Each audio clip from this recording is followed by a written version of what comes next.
I loved playing the character in the film, and I just saw the potential. Get into his origin story. When we were finishing the movie is actually when the idea to do the show came about.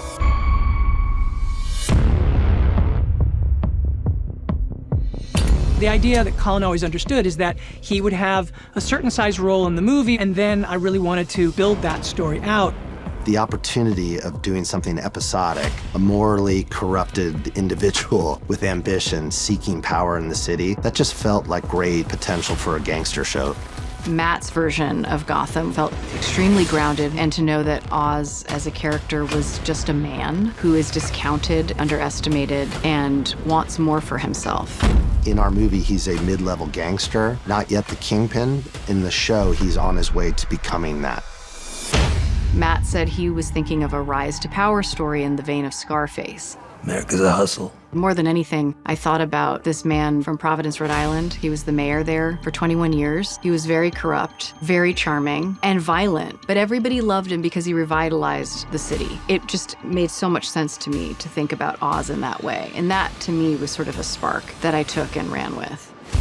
In the comic books, the Penguin comes from money. His family's very important. In what Matt created, it was apparent to me that Oz shouldn't be that type of character. You want more and you're hungrier for things if you have less. He's lived in close proximity to great wealth. He's driven by that sense of exclusion and sense of unfairness. I'm gonna tear down the empire from the inside out. It's one of his greatest weapons that people don't take him serious, and so he can act in the shadows in a way that if people were fearful of him and watching him closely, he wouldn't have got the chance to operate in the way that he does. What makes a man into the Penguin? This character that we've all held some version of in our heads since we've been kids, really. When I first started to dissect Oz and figure out what was driving him, my realization was Oz is a man who doesn't just want power, but he wants to be loved and revered, and more than anything, loved by his mother. And so I created Francis. You promised me, Oswald, I deserve a better life. I'm working on it. That's why Oz is the way he is because of her. Rarely do you get to go to the underneath of it. Like, how did this end up being the way that they live together? Don't you see, dear, what you did wasn't impulsive. It was instinctual.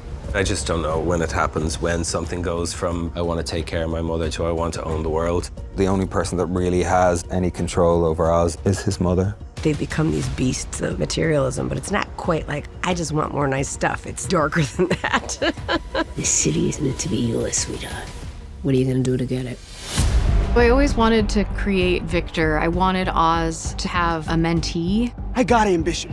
I can help you. Certain people like the Falcones would see Oz as less than, but a kid like Victor, in the place that he is, would see Oz as a god. And Oz likes that.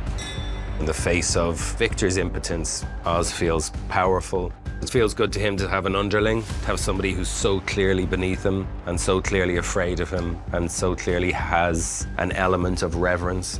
Oz gives him a chance to not only be able to make some money, but to feel important, to feel like you're making moves. He finally has a chance to be something. Feel alive, Vic, huh? Feel your heart beating? All of the emotional undercurrents, all of the psychology, that is the delicious thing that you get to do by having more time than you would have in a film. He does things you want to think you'd never do. By understanding him, we can see ourselves in him. I want you to relate and empathize with him in moments, but also be equally repelled. You don't have to like him, you shouldn't like him maybe, but you want to watch this guy.